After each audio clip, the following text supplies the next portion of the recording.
तो आप सभी को विलेज इन्वेस्टर प्रो चैनल में स्वागत करता हूं। आज मैं real estate versus stock market के बारे में डिटेल चर्चा करेंगे। देखेंगे एक रियल एस्टेट आपके इन्वेस्टमेंट के लिए बेस्ट है या स्टॉक मार्केट। अगर मैं ये चैनल दूर दराज गाँव में बसने वाले लोगों को जो इन्वेस्टमेंट के बारे में कुछ नॉलेज नहीं है उनके लिए मैं ये विलेज इन्वेस्टर प्रो चैनल बनाया हूँ, जो कि गांव में जो कठिन मेहनत परिश्रम करते हैं, जो स्टॉक मार्केट के बारे में नहीं जानते हैं, उसको बताने और समझाने के लिए यह मैं चैनल क्रिएट किया हूँ दोस्तों।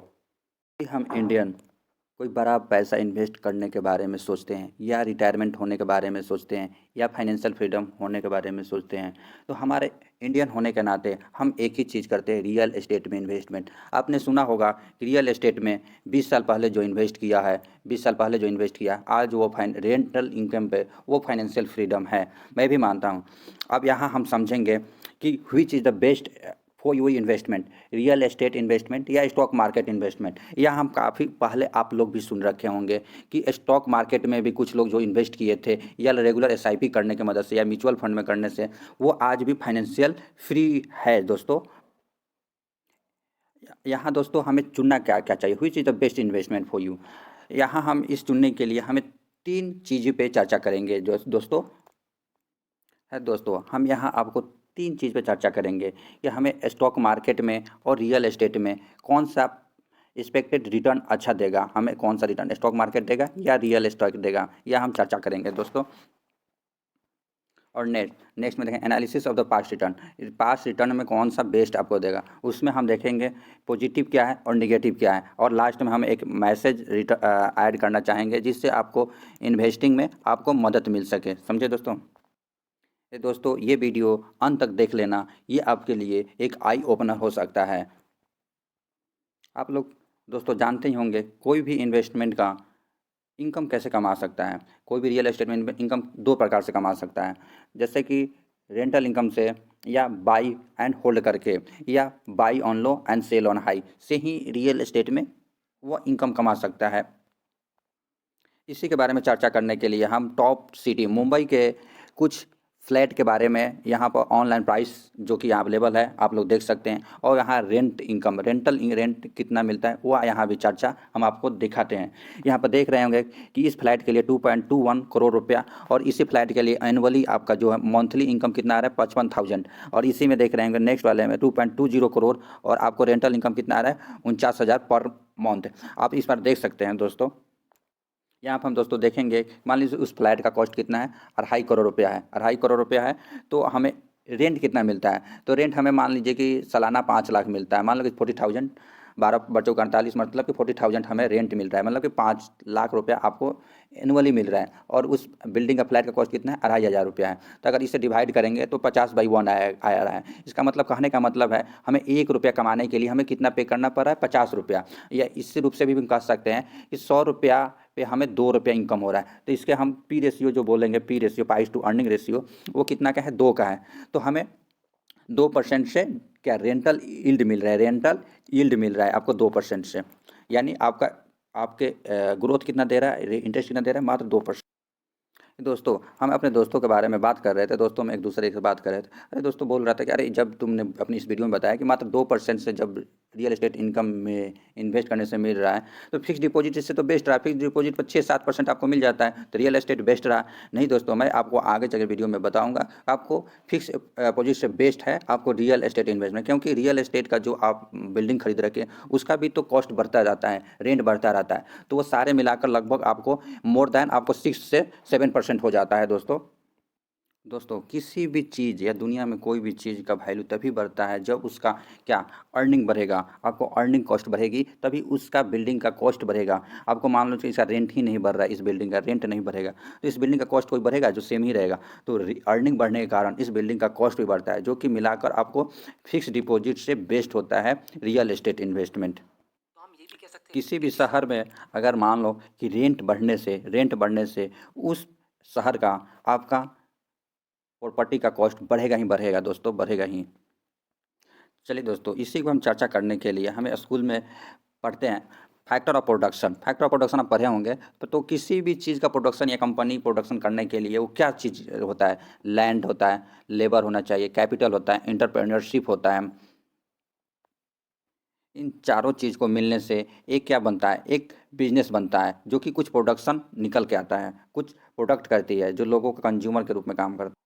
मान लो जो ये चारों कॉस्ट मिलकर एक प्रोडक्शन तैयार करती है, जो कि हम यहाँ टीसीएस की बात कर रहे हैं। टीसीएस को बनाने के लिए हमें क्या कोई कोई तो टीसीएस ऐसे हवा में तो खड़ा नहीं रहेगी, उसके लिए लैंड चाहिए, उसके लिए लेबर भी चाहिए काम करने के लिए। ऐसे तो भगवान भूत तो काम करेगा नहीं, उसके लिए लेबर चाहिए, उसके लिए कोई भी एम्प्लॉय या लैंड जो बिल्डिंग देगा उसके लिए तो बिना पैसे कैपिटल या रेंट के लिए तो वो नहीं चलेगा, कोई रेंट देगा नहीं। उसके लिए इस सभी को मैनेज करने के लिए, लैंड, लेबर और कैपिटल को मैनेज करने के लिए एक आदमी को एमडी ऐसी डिटेल किया जाता है, डिटेल क्या बनाया जाता है जो कि इस सभी को कंट्रोल करता है, और इन सभी को इस कंपनी से इन लोग का सैलरी मिलता है।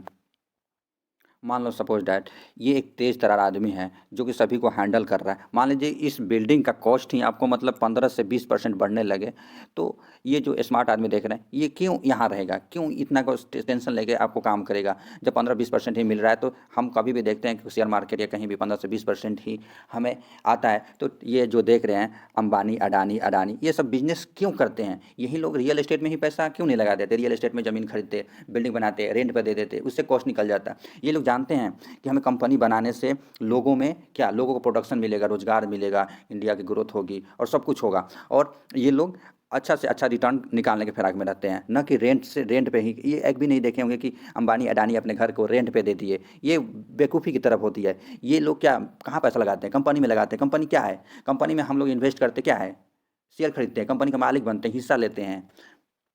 वो हिस्सा लेते हैं, वो हमें कमा के देते हैं, जितना कमाएंगे कंपनी हमें मिलता है दोस्तों, हमें मिलता है।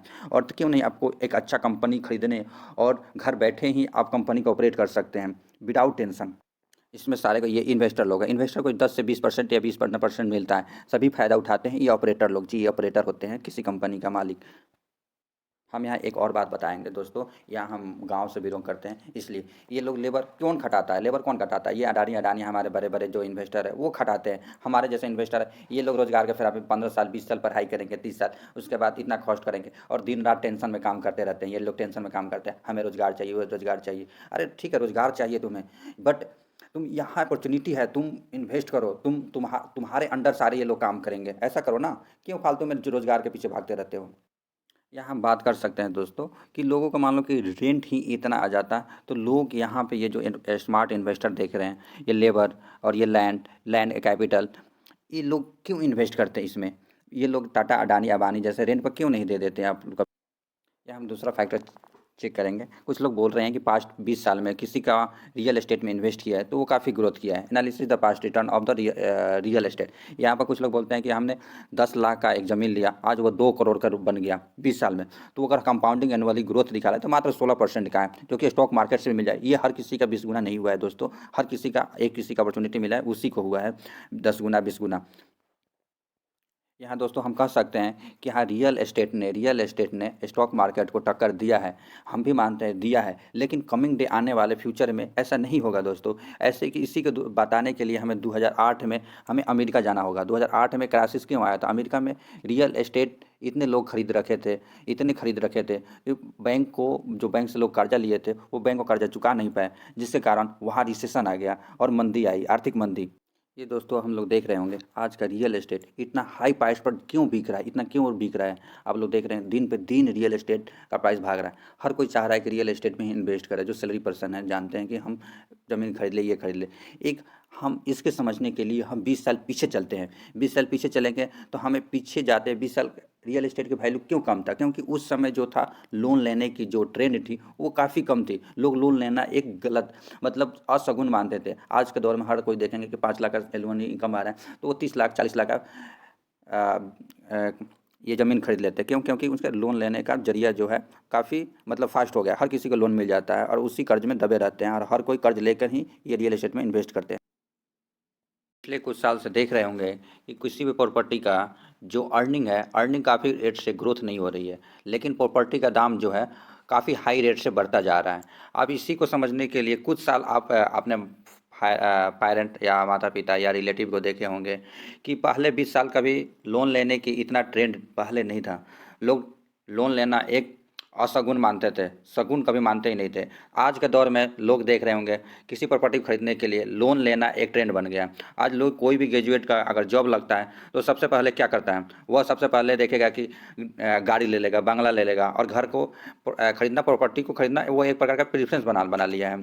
अच्छा, तो लोग एक दूसरे का ट्रेंड बन चुका है घर लेने का, और लोन लेना एक ईजी हो गया है। अब पहले के ऐसे दौर में एक अच्छे से जो इनकम करने वाला पर्सन भी पहले लोन नहीं ले सकता था, लेकिन आज के दौर में हर कोई लोन लेकर प्रॉपर्टी का दाम काफ़ी हाई रेट से बढ़ गया है, लेकिन उस प्रॉपर्टी का इनकम काफ़ी लो रेट से डाउन ही डाउन होते जा रहा है। इसलिए आज के दौर में देख रहे होंगे कि रियल एस्टेट का प्राइस काफ़ी हाई रेट से बढ़ गया है।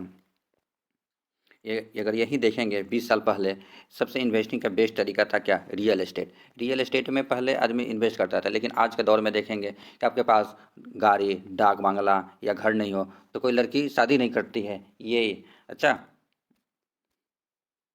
जो आज आप लोग ये ग्रोथ देख रहे हैं, आज जो इंट्रेंसिक ग्रोथ आज के दौर में ये काफ़ी बढ़ रखा है, और प्राइस भी आज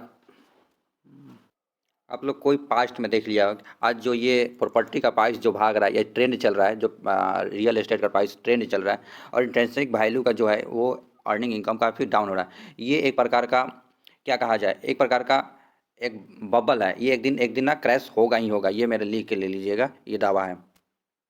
किसी प्राइस जैसे स्टॉक मार्केट या कोई रियल एस्टेट का एक दिन जाएगा तो एक दिन क्रैश होगा ही, चाहे मार्केट में भी क्रैश क्यों होता है, एक वैल्यू और इंटरेस्टिंग वैल्यू से अधिक जब प्राइस चला जाता है तो कुछ न कुछ दिन जाके वो एक दिन क्रैश करता है। जैसे कि 2008 में हुआ था, 2016 में हुआ था, और 1992 में हुआ था। ये यहाँ पर क्रैश सर, ये प्रकार का आपको एक अच्छा एग्जाम्पल है। यहाँ भी देख लीजिए, ये सेंसेक्स निफ्टी निफ्टी जो आप लोग आज स्टॉक मार्केट का जो इंडेक्स माना जाता है, ये जब किसी भी साल में 18-19 या 18-19 में से कह सकते हैं, जब मार्केट किसी साल में 25 या 30% बढ़ जाता है तो एक दिन क्रॉस क्रैश आता ही आता है। इसी को बोलते हैं मार्केट क्रैश। ये आप 2016 में भी देखेंगे सेम चीज़ हुआ था, 2020 में देखेंगे सेम क्रैश हुआ था। फिर ये जब मार्केट कभी अपने ऊपर जाएगा, फिर ये अभी देख रहे हैं जो रिसेशन आ रखा है, ये क्यों हो रखा है, क्योंकि प्राइस अधिक हो रखा है, इंट्रेंसिक ग्रोथ काफ़ी कम आ रहा है। किसी कंपनी का इंट्रेंसिक ग्रोथ जो बोलता है, इनकम होता है, उस इंट्रेंसिक ग्रोथ बोलते हैं। उस कंपनी का जब ग्रोथ कम होगा लेकिन डिमांड हाई रहेगा तो एक दिन लोग क्या होगा, प्राइस अधिक रहेगा तो एक दिन डाउन जाएगा, जिसी को बोलते हैं मार्केट क्रैश। अगर आज के दौर में यही बात बोलेंगे, ये तो मार्केट क्रैश क्या, रियल एस्टेट में तो कभी होता नहीं है। स्टॉक मार्केट में मार्केट क्रैश का कभी तो मैंने रियल एस्टेट में मार्केट क्रैश देखा ही नहीं। अरे होता है दोस्तों, यही दोस्त 2008 में चले जाइए, जो हमारे अमेरिका आज से लगभग 20 साल या 15 साल आगे चलता है, वो डेवलपेड कंट्री है, डेवलप हो चुका है। और वहीं क्रैश 2008 का मेन क्रैश का मकसद क्या था, रियल एस्टेट का वहाँ इकोनॉमिक रिसेशन आने का 2008 वाला मंदी था, जो अभी मैं आपको डिटेल बता रहा हूँ। दोस्तों यहाँ आप देख सकते हैं कि रियल एस्टेट का ये क्या है, रियल एस्टेट का मार्केट है। ये रियल एस्टेट 2008 में जो गया था काफ़ी हाई पे चला गया। क्यों चला गया था मैं अब आपको पहले बता रखा हूँ, क्योंकि हर कोई लोग जो अमेरिकन थे सभी बैंक से लोन लेकर सभी लोग रियल एस्टेट में इन्वेस्ट कर रहे थे। जब सभी कोई रियल मतलब सेक्टर में इन्वेस्ट ही करेंगे तो खरीदारी करने वाला कोई मिलेगा ही नहीं, तो इसलिए कोई खरीदारी करने वाला मिला नहीं, बैंक का लोन गया नहीं, बैंक का EMI गया नहीं। इसलिए 2008 में मार्केट क्रैश क्यों हुआ, क्योंकि बब्बल आ गया था, सभी कोई रियल एस्टेट में ही इन्वेस्ट कर रहा था, रियल एस्टेट में इन्वेस्ट कर रहा था कि वहाँ पर काफ़ी हाई रेट से बिक रहा था, लेकिन कोई उस बिल्डिंग को या फ्लैट को खरीदने आया नहीं। आज तक भी देखेंगे 2020-8 के बाद अगर माना जाए तो 12 साल के बाद या 13 साल के बाद भी उस मार्केट प्राइस पर उस समय की अमेरिका में भी अभी तक वहाँ रेट पर रियल एस्टेट का प्राइस पहुँचा नहीं है। दोस्तों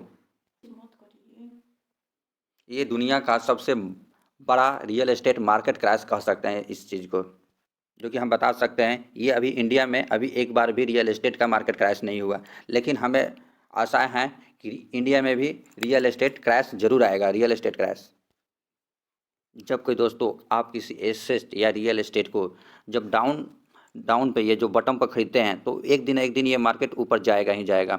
अभी भी देख ले हमें कहाँ अभी जी रहे हैं, हम यहाँ जी रहे हैं 2023 जो चल रहा है ये सब कोई डाउन में चल रहा है। जो अभी पी रेशियो देखेंगे 22-23 के है, तो एक दिन ये मार्केट ऊपर जाएगा और ये आपको घबराने की जरूरत नहीं है। यहाँ पर एक दिन मार्केट ऊपर जाएगा, एक दिन बायर आपके एसेट को खरीदने के लिए हाई प्राइस पर जरूर आएंगे। यहाँ आप लोग दोस्तों रियल एस्टेट का तो समझ ही गए होंगे कि पिछले कई सालों से रियल एस्टेट की वैल्यू कितने परसेंट से ग्रोथ हुआ, मात्र 10% से कह सकते हैं हम।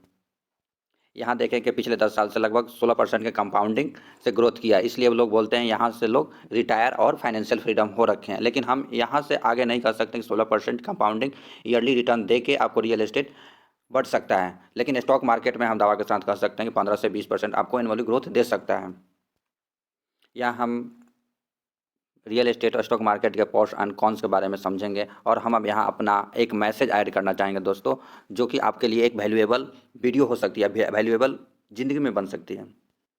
यहाँ पर रियल एस्टेट की एक कमी बता सकते हैं कि रियल एस्टेट में एक बार अगर इन्वेस्ट करना है तो आपके लिए बड़ा अमाउंट चाहिए, लाखों में, 50 लाख, करोड़ों में चाहिए। ये एक ऐसा स्कीम, मान लो 2 करोड़ लाना है तो एक बार ही आपको इन्वेस्ट करना पड़ेगा। ये तो कह सकते हैं कि एक प्रकार के करोड़ों को करोड़पति को फिर करोड़पति बनाने के स्कीम हो गई।